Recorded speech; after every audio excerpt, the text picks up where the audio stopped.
வணக்கம் news matrix நேர்களே. யாகவாராயினும் நாக்காக்க காவாக்கள் சோகாப்பர் சொல்லிழுக்கப்பட்டு அப்படின்னு சொல்லிட்டு 2000 ஆண்டுக்கு முன்னே திருவள்ளுவர் திருக்குறளில் ஒரு குறள் சொல்லியிருக்கார். அதோட அர்த்தம் என்ன அப்படின்னு பார்த்தீங்கன்னா, ஒருவன் எதை காக்கிறமோ இல்லையோ நாக்கை காக்க வேண்டிய இடத்துல அடக்கி காக்க வேண்டும். அப்படி காக்கலைன்னா அந்த நாக்கிலேருந்து வர சொல்லால் ஏற்படுகிற துன்பத்தை அவங்க அனுபவிப்பாங்க அப்படின்னு சொல்லியிருக்காரு. தெரிஞ்சு உதயநிதி அந்த திருக்குறளை படிச்சிருக்க மாட்டான்னு நினைக்கிறேன். ஸோ தொடர்ந்து நம்ம தமிழ்நாட்டு அரசியலை பார்க்குறோம். பல்வேறு இடங்களில் அவர் இந்த மாதிரி 2ஆம் தர அதாவது திமுகவில் அந்த 3ஆம் 4ஆம் கட்ட தலைவர்கள் பேசுவாங்க பொதுக்கூட்டங்களில். சிவாஜி கிருஷ்ணமூர்த்தி மாதிரி இப்போதைக்கு அதுக்கு முன்னாடி தீப்பொறி ஆறுமுகம் அப்படின்னு சொல்லிட்டு ஒரு லெகசி இருக்குது திமுகவில். அந்த திமுக லெகசிலாம் உடைச்சிட்டு அவங்க என்ன பேசுகிற நானே பேசுகிறேன்னு சொல்லிட்டு தஞ்சையில் காவிரியில் தண்ணி திறந்து விட வேண்டும். அதே போல் தாவேக அரசு இந்த விஷயத்தில் மெத்தனம் காக்குது, அனைத்து கட்சி கூட்டத்தை கூட்டலை அப்படின்னு சொல்லிட்டு ஒரு நல்ல ஒரு ஆர்ப்பாட்டத்தை திமுக சார்பாக தஞ்சாவூரில் நடத்தியிருந்தாங்க. அந்த கூட்டத்தில் உதயநிதி அவர்கள் பங்கேற்றார். அவர் தான் திமுகவோட எதிர்காலம், திமுகவோட அடுத்த தலைவர் அப்படின்லாம் பேசப்பட்டு.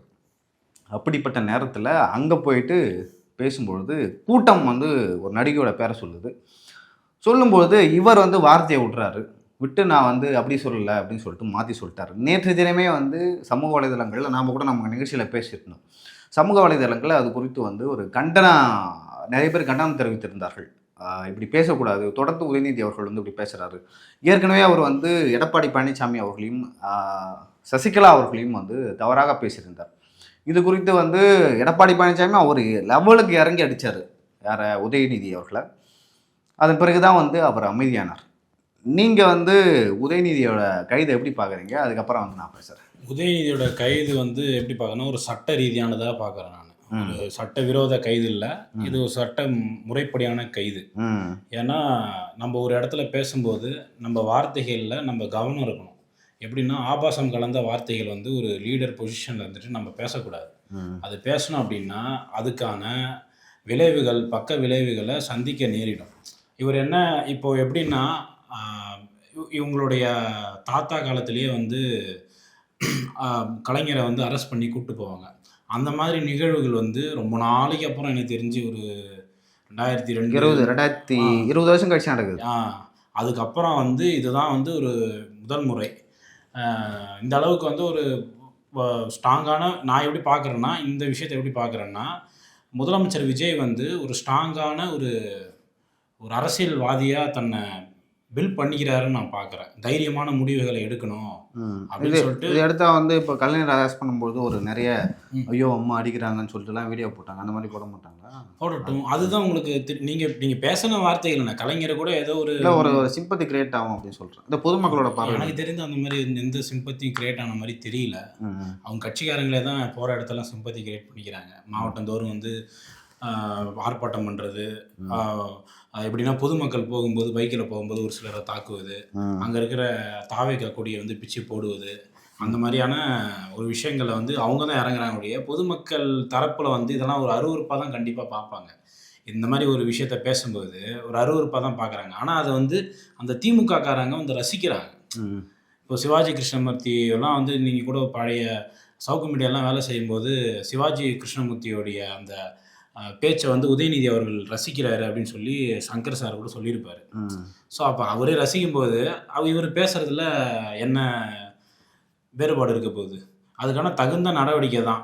அரெஸ்ட் பண்ணி கொண்டு போகிறாங்க, அதில் நீதிமன்றம் அவங்கள சிறையில் அடைக்கலாமா இல்லையான்னு சொல்லி முடிவெடுக்கிறது நீதிமன்றம் தான். ஆனால் இந்த கைது நடவடிக்கை என்பது ஒரு இந்த கால சொசைட்டியில், அதுவும் சோசியல் மீடியாவில் குழந்தைகளை கூட போகுது.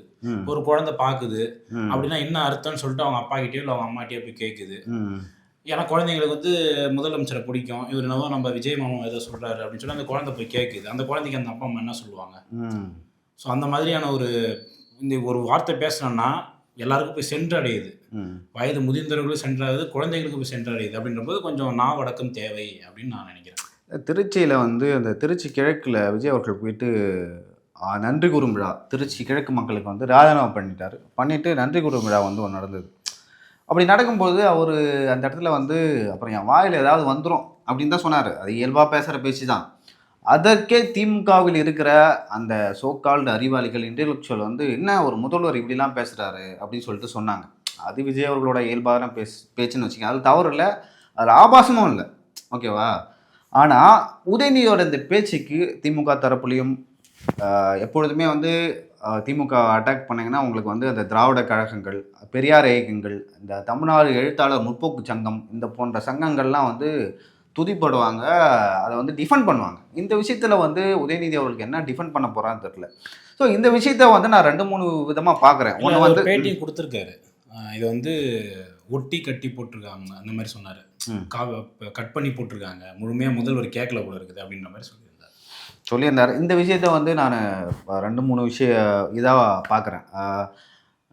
எனக்கு தெரிஞ்ச சில பேர் என்ன சொன்னாங்கன்னா, இந்த முடிவை யார் எடுத்தாங்க அப்படின்னு சொல்லிட்டு நிறைய பேருக்கு வந்து தெரிஞ்சிருக்காது. நான் சொல்கிறேன், இந்த முடிவை வந்து முழுக்க எடுத்தது முதல்வர் விஜய் அவர்கள் தான். அதற்கான காரணம் என்னென்னா, நீங்கள் வந்து வரிசையாக பார்க்கலாம்.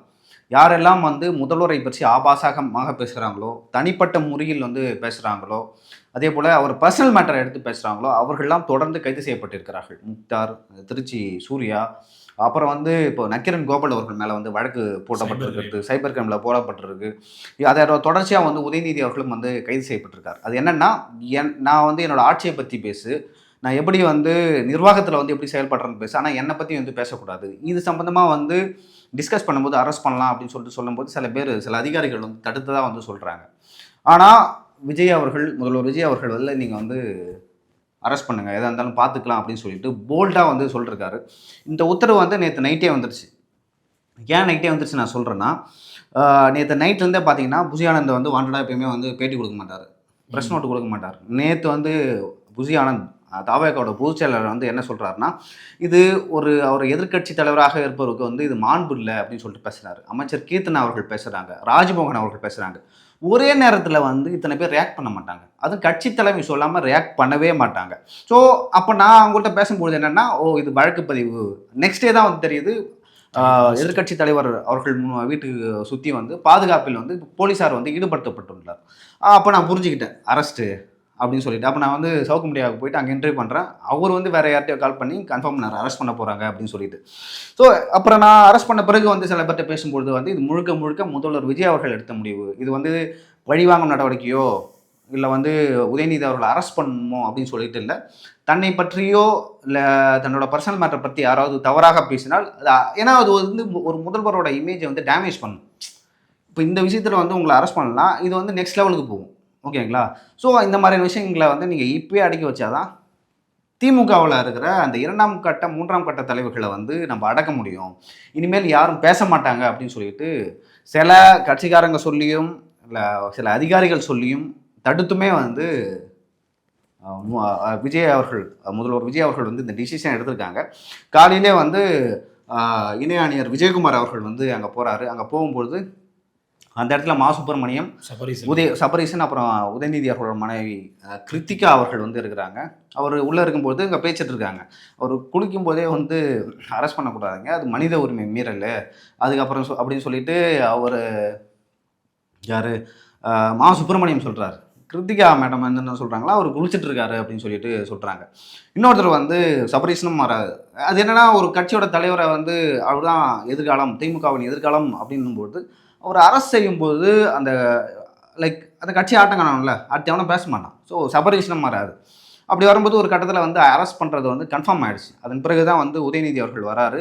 ஸோ லீகலாக வந்து நிறைய விஷயங்கள் பேசுகிறாங்க. சென்னை உயர்நீதிமன்றம் வந்து 12 மணி வரைக்கும் வந்து அரெஸ்ட் பண்ணக்கூடாது அப்படின்னு சொல்லிட்டு ஒரு உத்தரவிட்டதாக சொல்கிறாங்க. ஆனால் காவல்துறை தரப்பில் என்ன சொல்கிறாங்கன்னா, அவங்க வந்து அரெஸ்ட் பண்ணணும். ஏன்னா அந்த டீம் வந்து தஞ்சாவூரில் பேசினார், தஞ்சாவூர் டீம் இங்கே வந்துட்டாங்க. சென்னை காவல் ஆணையர் வந்து அமல்ராஜ் இருக்கார், இணை ஆணையர் வந்து விஜயகுமார் அவர்கள் இருக்காங்க, கன்ஃபார்ம் பண்ணிட்டாங்க. நீங்கள் உயர்நீதிமன்றத்துக்கு விட்டதுங்க, அந்த உத்தரவு அவங்கள்ட்ட வரணும். அவங்க வந்தால் தான் அரெஸ்ட் பண்ணாமல் இருப்பாங்க. இவங்க என்ன சொல்கிறாங்க, எங்கள்கிட்ட உத்தரவு வரல, வந்த பிறகு பார்த்துக்கலாம்னு சொல்லிட்டு அரெஸ்ட் பண்ணிட்டாங்க. அரெஸ்ட் பண்ணும்போது உதயநிதி அவர்களும் கேட்குறாங்க, என்ன கேட்குறாங்கன்னா, இந்த கைதை பற்றி என்ன நினைக்கிறீங்க, இது காமெடியான கைது, நான் பேசி இதை வந்து வெட்டி ஒட்டிட்டாங்க அப்படின்னு சொல்லிட்டு தான் இப்போ வரைக்குமே வந்து திமுகவில் இருக்கிற ஐடிவிங்க ஆகட்டும், ஒரு திமுகவுக்கு அந்த ப்ராக்சி வேலை பார்க்கக்கூடிய சில அமைப்புகளில் இருக்கிற தலைவர்களும் வந்து அதை தான் பேசுகிறாங்க. ஆனால் உண்மையிலே வந்து இது முதல் முறை அல்ல. ஏற்கனவே வந்து எடப்பாடி பழனிசாமி அவர்களை பேசியிருக்காங்க, ஜெயலலிதா அவர் செல்வி ஜெயலலிதா அவர்களையும் பேசியிருக்காங்க, நிறைய இடங்களில் பேசியிருக்காங்க. அவர் என்னன்னா ஒரு ப்ராப்பரான ஒரு அரசியல்வாதியே இல்லை. பசங்க கூட வந்து ஜாலியாக சுற்றிட்டு அரட்டை அடிச்சிட்டு படத்தை ப்ரொடியூஸ் பண்ணிட்டு அப்படி இருக்கக்கூடிய ஆளை நீங்கள் திடீர்னு பாலிடிக்ஸுக்கு கொண்டு வந்தீங்கன்னா வச்சுக்கலாம், அதே அர்த்தத்தில் தான் அவர் பேசுவார். அதோட அந்த வார்த்தையோட கணம் ஒரு ஒரு ஒரு அவருக்கு வந்து ஒரு 1.5 கோடி பேர் ஓட்டு போட்டதாக சொல்கிறாங்க. அவர் பேச்சை வந்து அந்த 1.5 கோடி பேரும் வந்து கேட்குறாங்க. அந்த 1.5 கோடி பேரில் பெண்களும் இருக்காங்க, நிறைய குடும்பத் தலைவர்களும் இருப்பாங்க. யாருமே வந்து இந்த மாதிரியான விஷயத்தை வந்து என்கரேஜே பண்ண மாட்டாங்க. அப்படி இருக்கும்போது உதயநிதி பேசியது வந்து முழுக்க முழுக்க தவறு. இது வந்து இது ஒரு விஷயம். இரண்டாவது விஷயம் என்னென்னா நான் பார்க்குறேன்னா, இது வந்து ஒரு நல்ல சான்ஸு. இப்போ வந்து அந்த சட்டசபை கூட போகுது, தமிழக பட்ஜெட் கூட்டத்தொடர் கூட போகுது. அந்த டைமில் வந்து நிறைய பேரை காங்கிரஸ்லேருந்து அதே போல் டிவிகேவிலேருந்து நிறைய கட்சி வந்து இழுக்க போகிறதா ஒரு பேச்சு வந்துட்டுருக்கு. ஓகேவா? அதுக்கு யார் காரணமாக இருப்பா? முன்னாள் அமைச்சர்கள், எதிர்க்கட்சி தலைவர், இப்போ முதல்வர் அவர்கள் தான் வந்து முன்னாள் துணை முதல்வர் உதயநிதி அவர்கள் தான் வந்து தொடர்ந்து அதில் மும்முரமாக இருக்கார். அதனால் வந்து பல கோடிகள் வந்து செலவிட்டாலும் பரவாயில்ல, அந்த ஆட்சியை கழிக்கணும், சபாநாயகருக்கு எதிராக நம்பிக்கையில்லா தீர்மானம் கொண்டு வரணும்னு நினைக்கிறார். அப்போ முதல்வராக இருக்கக்கூடிய விஜய் அவர்கள் என்ன நினைப்பார்? என் ஆட்சியை வந்து கவிழ வைக்கிறதுக்காக நீங்கள் என்ன வேணால் பண்ணுவீங்க, என் ஆட்சியை தக்க வைக்கிறதுக்கு நான் என்ன வேணால் பண்ணுன்னு சொல்லிட்டு அவருக்கு வந்து ஒரு ஒரு ஒரு கேப்பு கிடச்சிது. இந்த கேப்பில் வந்து அவர் அரெஸ்ட் பண்ணிட்டார். இது இது ஒரு சான்ஸ். அந்த எப்படி சொல்கிறது, இந்த ஆடு வந்து தானாக தலை கொடுங்கல, அந்த மாதிரி போய் உதயநிதி அவர்கள் வந்து கொடுத்துருக்காரு. அப்படி கொடுக்கும்பொழுது இதான் சான்ஸ்ன்னு சொல்லிட்டு அரெஸ்ட் பண்ணிட்டாங்க. அரெஸ்ட் பண்ணும்போது திமுககாரர்கள் வந்து பல்வேறு இடங்களில் வந்து மறியல் பண்ணிருக்காங்க, போராட்டம் நடத்துகிறாங்க. தாவேகா கொடி கம்பளங்களை வந்து அடித்து நொறுக்கி இருக்கிறாங்க. ஒரு ஒரு ஒரு நீங்கள் ஒரு வீடியோ பார்த்தீங்கன்னா, அந்த வீடியோவில் ஒருத்தர் வந்து ஹாஸ்பிட்டலுக்கு போகிறாரு, அவரை வந்து தடுத்து நிறுத்தி நீ போகவே கூடாது அப்படின்னு சொல்லிட்டு நிறுத்துறாங்க. இன்னும் நிறைய இடங்களில் வந்து சாலை மறியலில் ஈடுபடுறாங்க. தஞ்சாவூரில் வந்து அந்த சம்பவம் தஞ்சாவூரில் தான் நடந்தது. தஞ்சாவூரில் திமுக கொடியை வச்சு போராட்டம் நடத்துகிறாங்க. அங்கே தாவேகா கொடிகள் இருந்துச்சு. அந்த தாவேகா கொடியை வந்து கீழே போட்டு நிறைய இடங்களில் கொளுத்த செஞ்சாங்க அப்படின்னு நினைக்கிறேன். ஸோ இந்த மாதிரியான விஷயங்கள்லாம் நடந்துகிட்டே இருக்குது. நிறைய பேர் என்ன சொல்கிறாங்க, இது பழிவாங்கும் நடவடிக்கை. இப்போ கலைஞர் கருணாநிதி அவர்கள் ஏன் அரசு செய்யப்பட்டார்னா, ஏதோ வந்து ஒரு கட்டுமானத்தில் வந்து அவர் ஊழல் பண்ணிட்டாரு, முறைகேடு பண்ணிட்டாரு அப்படின்னு சொல்லிட்டு அவரை செல்வி ஜெயலலிதா அவர்கள் வந்து அரெஸ்ட் பண்ணாங்க. ஓகேவா? அது வந்து ஒரு பொய் வழக்கு, பொய் குற்றச்சாட்டு. கலைஞர் அவருக்கும் அதுக்கும் சம்மந்தமே இல்லைன்னு சொல்லிட்டு நம்ம டிஃபெண்ட் பண்ணலாம். சரி, ஒரு பச்சையாக தெரியுது, இது சோஷியல் மீடியா யுகம். இப்போ அந்த காலத்தில் ஒரு 15-20 வருஷத்துக்கு முன்னாடி நீங்கள் சொன்னாலும் நீங்கள் பேசுறது ஏதாவது நியூஸ் சேனலில் வரும், அதையும் பெருசாக யாரும் எடுக்க மாட்டாங்க, அதுலேயும் பாதி தான் போடுவாங்க. அப்படி சில பேர் போடுறதுக்கே பயப்படுவாங்க. ஆனால் இப்போ வந்து எல்லாமே சோஷியல் மீடியா ஆகிடுச்சு. நீங்கள் வெளியில் போயிட்டு எதை பேசினாலும் வந்து அது வந்து ட்ரெண்டிங்கு, அதை வச்சு வழக்க போடுவாங்க, அதை வச்சு வந்து உங்கள் இமேஜே வந்து டவுன் பண்ணலாம். ஸோ அந்த மாதிரியான ஒரு காலகட்டத்தில் உதயநிதி அவர்களுக்கு வந்து பேசிட்டு இல்லை வெட்டி ஒட்டினாங்க, ஒரு பேசினது வந்து போய் திருச்சி வேறு யாரோட ஆடியோ அப்படின்னு சொல்கிறதெல்லாம் வந்து கொஞ்சம் கூட ஏற்கத்தக்கதல்ல. அதை மக்களும் ஏற்றுக்கொள்ள மாட்டார்கள். குறிப்பாக பெண்களும் வந்து இந்த விஷயத்தில் முதல்வரின் பக்கம் தான் இருப்பாங்கன்னு நினைக்கிறேன். நீ என்ன நினைக்கிற? கண்டிப்பாக இருந்தது தான் ஆகணும். இந்த 3ஆம் கட்ட பேச்செல்லாம் வந்து யார் ஏற்றுக்கொள்வார்கள்? திமுகவினரில் இருக்கிற பெண்களே முகம் சொல்லிப்பாங்க. கண்டிப்பாக அந்த மேடையிலையும் ஏதாவது ஒரு சில பெண்கள் இருந்திருப்பாங்க. அவங்க எப்படி அதை எடுத்துப்பாங்க, அதெல்லாம் யோசித்து ஒரு இடத்துல பேசணும். தொண்டர்கள் வந்து 1000 விஷயத்த கத்தலாம்.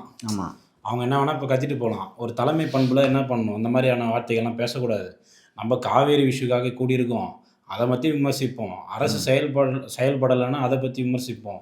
முதல்வரை பற்றி, முதல்வரோட செயல்பாடுகளை பற்றி விமர்சிப்போம். அந்த மாதிரி வந்து தன்னுடைய தொண்டர்களை வந்து நல்வழிப்படுத்தக்கூடிய இடத்துல இருக்கக்கூடிய ஒரு தலைவரே அவங்களுக்கு ஈக்குவலாக போட்டி போட்டுட்டு அவங்களோட நெக்ஸ்ட் லெவலில் ஒரு கமெண்ட் கொடுக்குறாருன்னா, இப்போ நம்ம கிளாஸில் இருக்கோம், நம்ம பசங்க ஏதாவது வாத்தியார் கிளாஸ் எடுத்துகிட்டு இருக்கும்போது ஏதாவது கமெண்ட் அடித்தா வாத்தியாரும் கூட சேர்ந்து அதுக்கு இன்னும் ஒரு கமெண்ட் அடித்தா எப்படி இருக்கும், அந்த மாதிரி இருக்குது அந்த கிளாஸ் உறுப்பு. அப்போ கிளாஸ் உருப்படுறது இல்லை. நான் எப்படி பார்க்குறேன்னா அதை, அப்போ இவ்வளோ நாள் வந்து திமுகவில் தொண்டர்கள், ஐடிவிங்க, இன்னும் சில பேர் வந்து ஆபாசனமாக முதல்வர் விஜய் அவர்களை பற்றி பேசினாங்க. அப்படி பேசும்பொழுது அப்போ இவ்வளோ நாள் வந்து உதயநிதி அவர்கள் சொல்லி தான் அவங்களாம் பேசுனாங்களான்னு ஒரு கேள்வி. அவங்கள்ட்ட தான் டைரக்ஷன்ஸ் வந்துருக்கும்.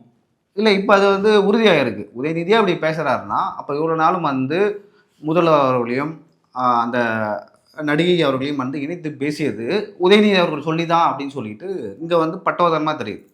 அப்போ என்னை பற்றி யாராச்சும் ஒருத்தவங்க வந்து இணைத்து பேசினாலே வந்து எனக்கு என் பர்சனல் மேட்ரு அது அப்படின்னு சொல்லிட்டு யாருக்கு இருந்தாலும் கோபம் வரும்ல. அப்போ முதல்வராகக்கூடிய அவரோட இமேஜை டேமேஜ் பண்ண மாதிரி ஒரு விஷயம் வந்து வெளில அது வருது அவங்க அப்படி இப்ப இல்ல. பேசுறாங்க. அவங்க ஆளுங்கட்சியா இருக்கும்போதுல இருந்து அத பண்ணிட்டு வந்தாங்க. ம். இப்ப அப்பயே வந்து அவங்களுக்கான தக்க பதிலடிஸ் வந்து இந்த விர்ச்சுவல் வாரியர்ஸ் அப்புறம் தாவேக்கானர் வந்து குடுத்துட்டு இருந்தாங்க. இப்ப அவங்க கையில அதிகாரம் இருக்கும்போது நீ பேசினா சும்மா விடுவாங்களா? ம். அப்பவே சும்மா விடல. அப்ப அதிகாரம் இல்ல, சும்மா விடல. இப்ப அதிகாரம் இருக்கு. ஆட்சி லைக் யாருமே பார்க்கல. இதுல சரி. இதுல இருந்து இன்னொரு விஷயம் பார்க்கலாமா? ம். நெறைய பேர் சொல்றாங்க, விஜய் வந்து முதலமைச்சர் விஜய் வந்து ஜெயலலிதா பாணி அரசியல்ல கையில எடுக்குறாரு ம். அப்படின்ற மாரி சொல்றாங்க. சரி, இப்ப செல்வி ஜெயலலிதா அவர்களோட பிம்பமே வந்து ஊதி பெரிதாக்கப்பட்ட பிம்பம் நெறைய பேர் சொல்லுவாங்க. ஆனா, அவங்க வந்து சில விஷயங்கள வந்து யாரையுமே கேட்காம அவங்க பர்சனலா முடிவெடுப்பாங்க. அதில வந்து நெறைய விஷயங்கள் வெளில சொல்லக்கூடாத விஷயங்கள்லாம் நெறைய இருக்கு. யாருனாச்சும் அவங்கள பத்தி தவறா பேசுனாங்க, பர்சனல பத்தி பேசுனாங்கன்னா, லைக் அவங்க வந்து நெறைய விஷயங்கள வந்து ஃபேஸ் பண்ணுவாங்க. அதில வந்து நக்கீரன் கோபால் வந்து ஒரு முக்கியமான ஆள். ஏன்னா, நக்கீரன் கோபால் அவர்கள் வந்து தொடர்ந்து வந்து அவங்கள வந்து விமர்சனம் செய்வாரு. அவங்க தனிப்பட்ட வாழ்க்கைய பத்திலாம் ம பேசுவாங்க. பத்தியெல்லாம் பேசியிருக்காரு. அப்படி இருக்கும்போது, நக்கீரன் கோபால் அவர்கள் மேல மட்டும் கிட்டத்தட்ட ஒரு 100 சில்லற வழக்குகள் போட்டாங்க. இது ஏதோ அவர் வந்து ஸ்டிங் ஆப்பரேஷன் பண்ணி போடப்பட்ட வழக்குகள், இல்ல வந்து ஒரு ஊழல வெளிக்கொண்டு வந்து போடப்பட்ட வழக்குகள் அப்படின்னு சொல்லிட்டு நீங்க நினைக்கலாம். அப்படிலாம் இல்ல. அவர் வந்து சில பொய்யாக புனையப்பட்ட கட்டுரைகள், ஒரு தனிப்பட்ட வாழ்க்கைய பற்றி பேசுற விஷயங்களா தான் வந்து பல வழக்குகள் அதில இருக்காங்க. இப்ப முதல்வர பத்தி கூட வந்து நக்கீரன் கோபால் அவர்கள் வந்து எப்படி சொல்றது? என்ன வந்து தொட்றா, வாடா, போடா, அவன், இவன் அப்படிலாம் சொல்லிட்டு பேசுறாங்க. இல்ல நம்மளுக்கு இப்ப அந்த என்ன வந்து அரெஸ்ட் செய்யப்பட்டது நான் வந்து கைது செய்யப்பட்டேன். ம். உதயநிதி ஆட்சியில தான். அதனால் இப்ப ஸ்டாலின் வந்து என்ன கைது செஞ்சார். நான் லைக் அப்பயுமே வந்து முதல்வர் ஸ்டாலின், துணை முதல்வர் உதயநிதி அப்படின்னு தான் நான் அதான் சொல்லுவேன். நாகரீகம். ஓகேவா? அப்படிதான் சொல்லணும். ஓகேங்களா? அப்படி இருக்கும்போது நீங்க வந்து திமுக வந்து இதுக்கு டிஃபெண்ட் பண்றது வந்து தவறான விஷயம். எனக்கு தெரிஞ்சு இது திமுகவில் இருக்கிற ஆபாசமாக பேசுகிற எல்லாத்துக்கும் வந்து ஒரு முற்றுப்புள்ளி வைக்கிற மாரி. உங்க காலம் எவ்வளோ வேகமா மாறுது பாரு. 3 கால மாசம் தான். சக்கரம். ஆ. 3 மாசத்துக்கு முன்னாடி வரைக்கும் வந்து திமுகவ எதிர்த்து கமெண்ட் போட்டவங்கலாம் அரெஸ்ட் பண்ணிட்டு இருக்காங்க. ஆமா. தாவேகாக்காரன்லாம் எத்தன பேர் அரெஸ்ட் பண்ண மாட்டாங்க தெரியுமா? அவங்கலாம் வெளியில வரல நெறைய பேர். ஏன்னா, ரொம்ப சாதாரண பின்புலத்துல இருந்தாலும் அவங்க பேச முடியல. ம். அவங்க தன்னுடைய வாக்குகளால பதிலடி குடுத்துட்டாங்க. இன்னைக்கு வீடியோ வரும் சொல்ற மாரி நக்கீரன் கோபால்லாம் இன்னைக்கு வீடியோ போடுவாரு. "தம்பி நான் அப்பயே சொன்னேன் தம்பி." நக்கீரன் கோபால் அவர்களும் வந்து கைது செய்யப்படலாம் அப்படின்னு சொல்லிட்டு இல்ல அவர்லாம் எனக்கு தெரிஞ்சு கைது செய்யப்பட வேண்டியவர். கைது இப்ப நான்லாம் வந்து எந்த தப்புமே பண்ணாம கைது இல்ல செய்யப்பட்டேன்னா ஒரு முதல்வர வந்து ஒருமையில பேசுறது அப்படின்றது நீங்க வந்து உங்களுக்கு பிடிக்காதவங்க கூட முதலமைச்சரா இருந்துட்டு போகட்டும். அது தப்பு இல்ல. அவர் பேர சொல்லி நீங்க கூப்பிட்டுங்க. இல்ல முதலமைச்சர்ன்னு கூட உங்கள சொல்ல வாயில வரலன்னா அத கூட இப்ப விட்டுருங்க. பிரதமர் மோடி அவர்கள் தான் நக்கீரன் கோபாலுக்கு பிடிக்காது. ஆ. பிரதமர் மோடி அவர்களால பேச முடியுமா? பேச பேசினா சொல்லுங்க. என்ன ஆகும் தெரியுமா? அப்ப உண்மையாலுமே உங்களுக்கு தைரியம் தான் நீங்க அவரையும் சேர்த்து பேசணும். இல்ல அவங்களுடைய இது என்னன்னா, ம். உங்களுக்கு பிடிக்காதவங்க முதலமைச்சரா வந்துட்டாங்கன்னா, அவங்கள வந்து எப்படி வேணா பேசலாம். அவங்க எல்லாத்தையுமே பார்த்துட்டு அமைதியா இருப்பாங்க. ம். நீங்க பேசுங்க. நாங்க வந்து என்ன சொல்றது, அந்த அகிம்சை வழியில நாங்க உங்கள பார்த்துட்டு சிரிச்சுக்கிட்டு போயிடுவோம். அவர முதல்வர் எப்படி நினைச்சுக்கிட்டாங்கன்னா, ஒரு கார்ல வரும்போதெல்லாம் இந்த நெறைய அவங்களுடைய தொண்டர்கள்லாம் நிக்கும்போது, குழந்தைகள் நிக்கும்போது அப்படியே ஒரு ரொம்ப சாஃப்ட்டா இருக்காரு. சாஃப்ட்டா அப்படியே கை காட்டிட்டே போறாரு, சிரிச்சுட்டே போறாரு. ம். அப்புறம் அந்த ஹார்ட் சிம்பல்லாம் காட்டுறாரு. நம்மளும் ரொம்ப பேசணும் ரொம்ப சாஃப்ட்டா இருப்பாரு. நம்மள்ட்டயும் அந்த மாதிரி ஒரு சாஃப்ட் கார்னர்ல இருப்பாரு அப்படின்ட்டு அவங்க நினைச்சிட்டு அடிக்க ஆரம்பிச்சாங்க. கடைசியில பார்த்தா கொஞ்சம் அதிரடி நடவடிக்கைகள்லாம் அவங்களாலயே தாங்க முடியல இந்த மாதிரி விஷயங்கள்லாம். இது எனக்கு தெரிஞ்சு வந்து இது என்ன சொல்றது ஒரு ஸ்மார்ட் மூவ். எனக்கு தெரிஞ்சு அது உள்ள அவர் வந்து சிறைக்கு செல்வாரா அப்படின்றது எனக்கு தெரியல. திருச்சி சிறை தான் ஓரளவு நல்லா தான் இருக்கு. புழல் தான் வந்து கொஞ்சம் ஏன்னா தஞ்சாவூர்ல அரெஸ்ட் பண்றாங்கன்னா, அங்க பெரிய சென்ட்ரல் ஜெயில்னா திருச்சி தான். பாதுகாப்பு காரணங்களுக்காக புகழ் கூட கொண்டு வரலாம்ல. இல்ல அங்க தஞ்சாவூர் போயிட்டு திரும்ப புழல்லாம் கொண்டு வர மாட்டாங்க. அப்படி இல்ல ஆ. அது ஒரு ப்ரொசீஜர். இப்போ உங்களெல்லாம் வந்து வண்டியில வச்சுட்டு டூர் கூட்டு போலியா? அந்த மாதிரி ஏசி இல்லாத வண்டியில கொஞ்ச நாள் போயிட்டு வரட்டுமே. ஏசி வண்டி குடுத்துருக்காங்கம்மா. ஏசி வண்டி கிடையாது. Tempo traveller. டெம்போ டிராவலர் இல்ல நான் ஏசியா? நான் ஏசி. அதெல்லாம் கதவு தொறந்திருக்குது. நான் அதுவும் ஏசி. வெயில் வேற இன்னைக்கு ரொம்ப அதிகமா அடிக்குது. வெயில் ரொம்ப அவிஞ்சிரும். ஐயய்யோ! டூர் மாதிரி போயிட்டு வரலாம் ஜாலியா. இங்கேருந்து அங்க போனோம்ப்பா. ஹம்மர் கார்ல சுத்திட்டு இருந்தவர. இங்கேருந்து போறது எப்படினாலும் ஈவினிங் ஆயிடும். ஒரு 4, 5 மணி ஆயிடும். அது ரோடு கண்டிஷன் வந்து திருச்சி வரைக்கும் நல்லா இருக்கும். இல்ல. அது வந்து எப்படின்னா இந்த மாதிரி 4 வேஸா இருக்காது இல்ல ஒரு சில இடங்கள்ல. தேசிய நெடுஞ்சாலை நார்மல் ரோடா இருந்துச்சுன்னா அது கொஞ்சம் கஷ்டம். கொஞ்சம் நின்னு தான் போகணும். போற வழியில நெறைய பேர் வந்து வாகனங்கள வந்து தடுக்குறாங்க, ஆர்ப்பாட்டம் பண்றாங்க.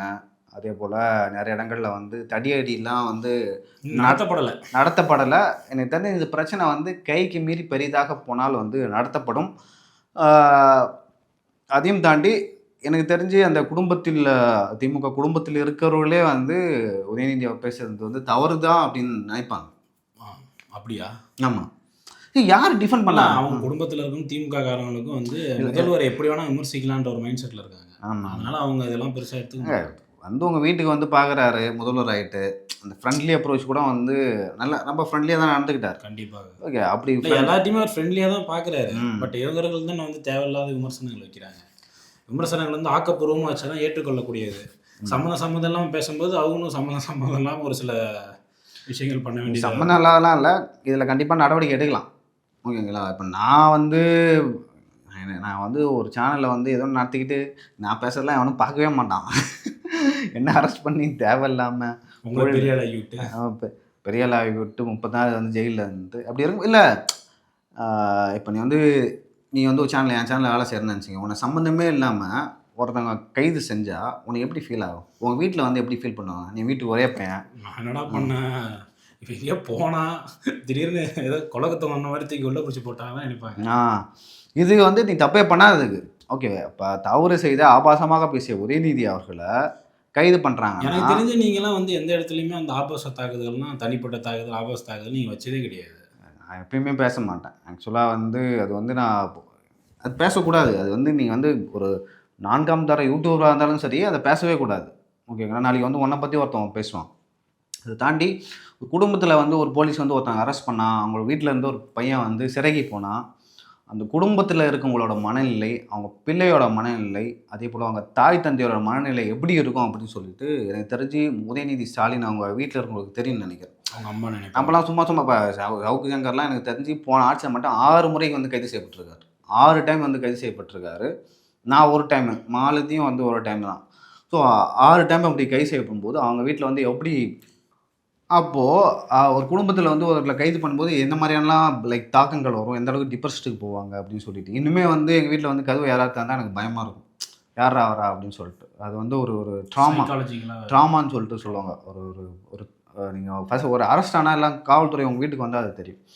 ஸோ இதுதான் வந்து நானுமே இங்கே உங்கள் ஸ்டுடியோக்கு வந்து நானுமே பயந்துட்டு இருக்கிறேன். ஏன் ஏதோ கதை தந்து எனக்கே பயமாக இருக்குது, போலீஸ் வந்துடுவாங்கன்ட்டு. நீங்கள் உள்ளே வந்தாலும் ஏதோ போலீஸ் தான் வராங்கன்னு நினச்சிப்பாங்க. ஸோ இல்லை, இது நிறைய பேருக்கு வந்து வெளியிலேருந்து பார்க்குறவங்களுக்கு வந்து அது வந்து ஏதோ நாங்கள் காமெடிக்கு சொல்கிறோம், பொய் சொல்கிறோம், ஏதோ அப்படியே சித்தரித்து பயங்கரமாக சொல்கிறோம் அப்படின்லாம் இல்லை. அது நீங்கள் ஒரு முறை வந்து அதை அனுபவிச்சா அதோட தாக்கம் எனக்கு தெரியும். ஏன்னா சிறைக்கு போகிறதே வந்து நீங்கள் வெல்டு ஒரு நல்ல மன நிலையில் இருந்தால் தான் வந்து சிறைக்கு போவீங்க. எப்படின்னா எதாக இருந்தாலும் பார்த்துக்கலாம் அப்படின்னு சொல்லிட்டு. இப்போது உதயநிதி அவர்கள்லாம் வந்து ஏசி இல்லாமல் இருக்க மாட்டார் கண்டிப்பாக. ஓகேங்களா?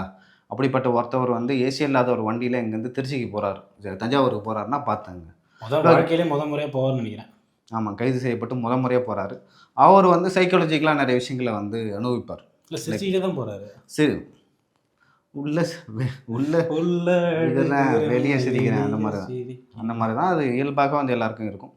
எனக்கு தெரிஞ்சு உதயநிதி அவர்கள் சிறைக்கு போய் வந்த பிறகு ஒரு அரசியல் தலைவராக நீங்கள் வந்து உருவாக்கணும்னா எனக்கு தெரிஞ்சு இது வந்து அவருக்கு ஒரு பாடமாக இருக்கும்னு நான் நினைக்கிறேன். இல்லை வந்து அவங்க திமுக காரங்க என்ன சொல்லுவாங்கன்னா, நாங்கள் சிறையை பார்க்காதவங்க, மிஸ்ஸாவே பார்த்தவர்கள், இந்திய எதிர்ப்பு போராட்டத்திலே நாங்கள் இல்லை, எனக்கு தெரிஞ்சு இந்த கைது வந்து உதயநிதி அவர்களை வந்து ஒரு தலைவராக உருவாக்கணும், ஷேப் பண்ணணும்.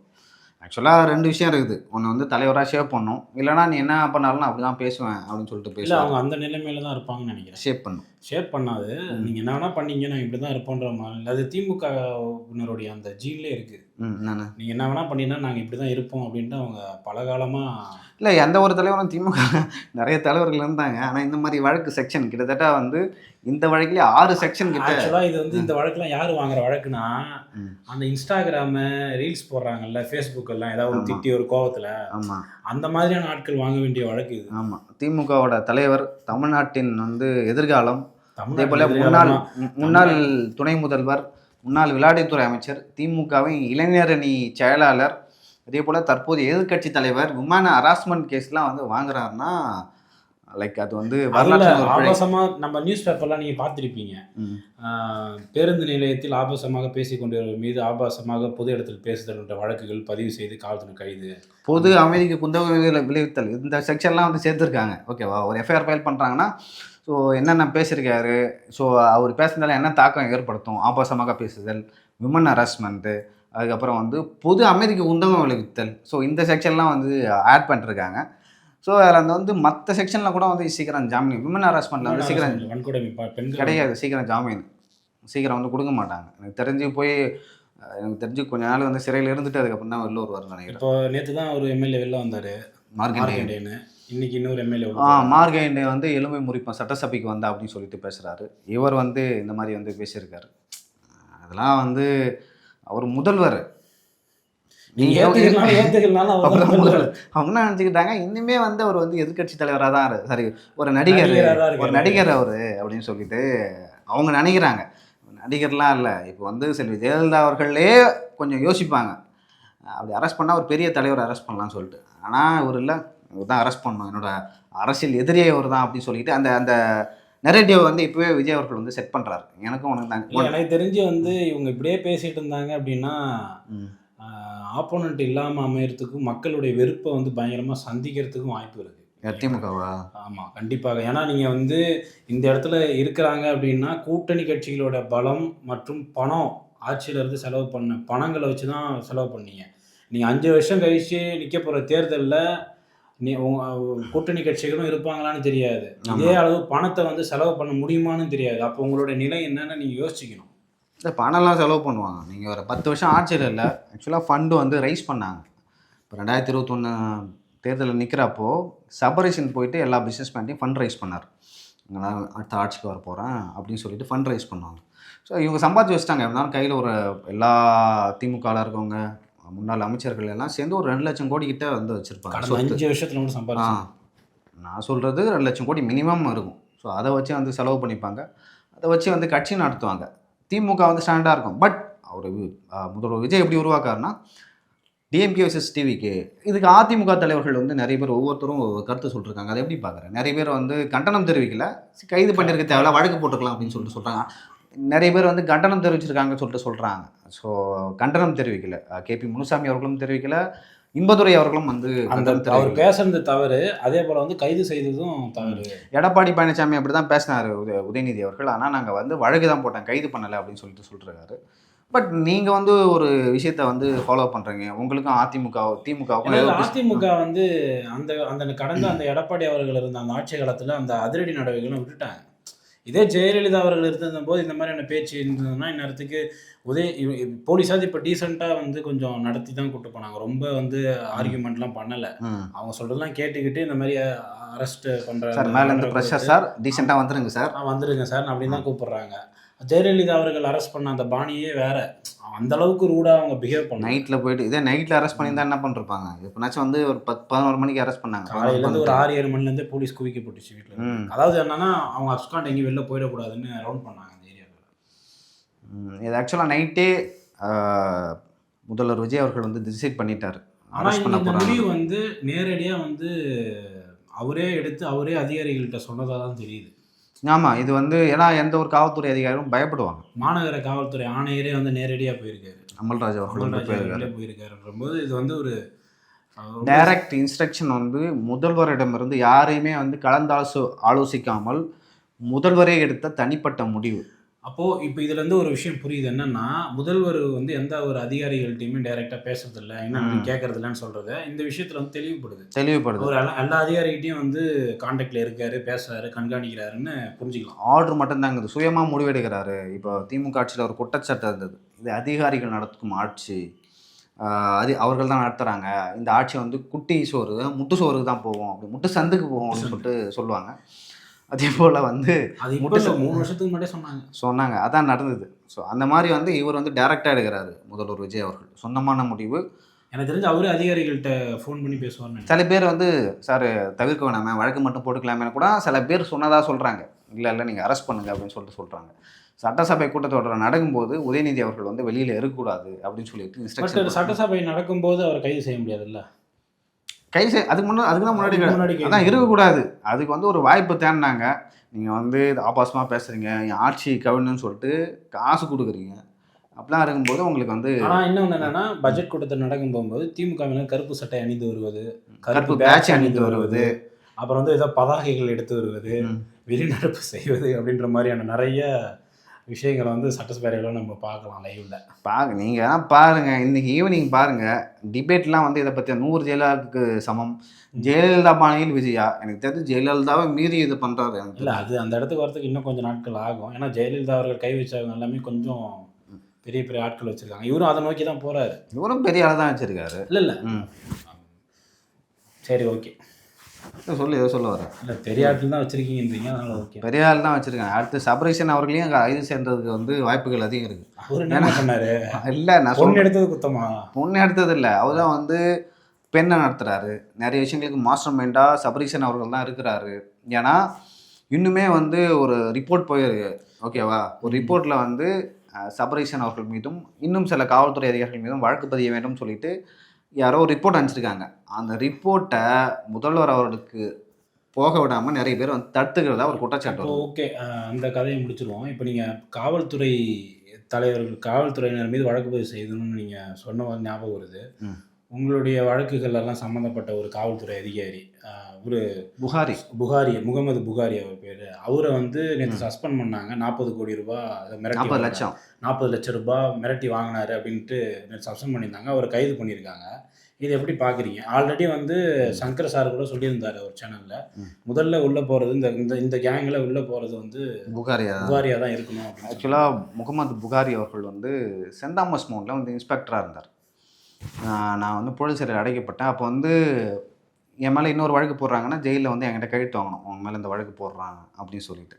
இப்போ முகமது புகாரி வந்து வராரு, இந்த மாதிரி நான் சென்ட் தாமஸ் மவுண்ட் இன்ஸ்பெக்டர், உங்களை நான் பார்த்ததே இல்லைன்னு கேட்குறேன். நான் புதுசாக ஒரு வாரத்துக்கு முன்னாடி தான் வந்திருக்கேன் அப்படின்னாரு. என்ன கேஸு? இந்த மாதிரி பைக் கேஸில் நான் எங்கே இருந்தேன் அப்படின்னு கேட்டோடனே, இல்லை உங்கள் பேர் இருக்குது. ஆக்சுவலாக பேர் இல்லை. நான் என்ன சொன்னால் அதெல்லாம் கையெழுத்து போட முடியாது அப்படின்னு. அவருக்கு தெரியாது போல், அவர் ஃபஸ்ட் டைம் பொருளுக்கு வராரா என்னன்னு தெரியல. இல்லை நீங்கள் கையெழுத்து போடுங்க. என்னால் முடியாது, கையெழுத்து போட முடியாது அப்படின்னு சொன்னோடனே அங்கே வந்து சிறைத்துறை அதிகாரி ஒருத்தர் இருக்கார். அங்கே இருந்தோடனே இல்லை சார், நான் சார்கிட்ட பேசிக்கிறேன், லியோ நீ போ அப்படின்னு சொல்லிட்டு அனுப்பிச்சி வச்சிட்டாங்க. யார்? சிறைத்துறை அதிகாரி. சிறைத்துறை அதிகாரி அனுப்பிச்சோடனே நான் வந்து வந்துட்டேன். அதன் பிறகு வந்து என்னை ஃபார்மில் அரெஸ்ட் பண்ணி பிடி வாரண்ட்டுக்காக கோர்ட்டில் போய் நிறுத்த போகிறாங்க. கோர்ட்டில் ஒரு மேஜிஸ்ட்ரேட் என்ன பண்ணார், ஆலந்தூர் கோர்ட்டில் பார்த்துட்டு, சவுக்கு சங்கர் மற்றும் பலரா, இவர் பேர் எங்கே அப்படின்னு கேட்குறாரு. சார் மற்றும் பலரில் இவரும் இருக்கார். ஓ, மற்றும் பலர் நீ தெருவில் போகலாம் வந்து சேர்த்து நீங்கள் வந்து கொண்டு வருவேன், அதெல்லாம் வந்து என்னால் வந்து ரிமாண்ட் பண்ண முடியாது. ரிமாண்ட்லாம் இல்லை, ஓன் பெயிலு, உங்களுக்கு நான் பெயிலே கொடுக்கல, ரிமாண்ட் பண்ண மாட்டேன் அப்படின்னு சொல்லிட்டு, ஜாமீனே கொடுக்கல அவர், ரிமாண்ட் எடுக்க மாட்டேன், கேஸ்லேயும் அவர் இல்லை அப்படின்னு சொல்லிட்டு விடுவிச்சிட்டார். அப்போ எனக்கு ரொம்ப சந்தோஷமாக இருந்துச்சு, அப்பா விடுவிச்சிட்டார். அப்போ வந்து சென்ட் தாமஸ் மவுண்ட்லேருந்து புகாரி கால் பண்ணி வர சொல்கிறாங்க. புகாரி வந்து பேசுகிறார், இந்த மாதிரி ஒரு ரிமாண்ட் பண்ணுங்க அப்படின்னு சொல்லிட்டு. இப்போ நீங்கள் யார் அப்படின்னு கேட்டோன்னா, இன்ஸ்பெக்டரு. நீங்கள் வந்து நான் இது ரிமாண்ட் பண்ணணுமா, அதெல்லாம் பண்ண முடியாதுன்னு சொன்னாங்க. இப்போ எனக்கு திருப்தியாக இருந்துச்சு, அப்பா நீதியரசர்கள்லாம் வந்து நம்மளுக்கு வந்து இவ்வளோ கருணை காட்டுறாங்களே. நீதிபதி மேஜிஸ்ட்ரேட் அப்படின்னு சொல்லிட்டு, மேஜிஸ்ட்ரேட் கீழமை நீதிமன்றங்களாம் மேஜிஸ்ட்ரேட்லாம் சொல்லலாம். இவ்வளோ கனிவாக. அதுவும் சைதாப்பேட்டையில் அந்த 11வது கோர்ட்டில் இருந்த ராம்குமார் என்ற மேஜிஸ்ட்ரேட்டெல்லாம் வந்து கோயில் கட்டி கும்பிடணும். ஏன்னா என்னோட 3 வழக்குக்கு வந்து சைபர் கிரைமில் அவர்கிட்ட தான் போகுது. அதில் ஒரு வழக்கு வந்து முக்கியமான வழக்கு. அதில் என்ன நினச்சா அவர் இது பண்ணுற ரிமாண்ட் பண்ணிருக்கலாம். பட் அவர் இருக்கிற ஆதாரங்கள்லாம் பயன்படுத்தி இந்த வழக்குக்கும் இவருக்கும் சம்மந்தமே இல்லை. இருந்தாலும் அவருக்கு பெயில் கொடுக்குறேன்னு சொல்லிட்டு எனக்கு பெயில் கொடுத்தாரு. ஓகேவா? ஏன்னா அவர் வந்து நீண்ட காலமாக ஒரு வழக்கறிஞராக இருந்திருப்பார்.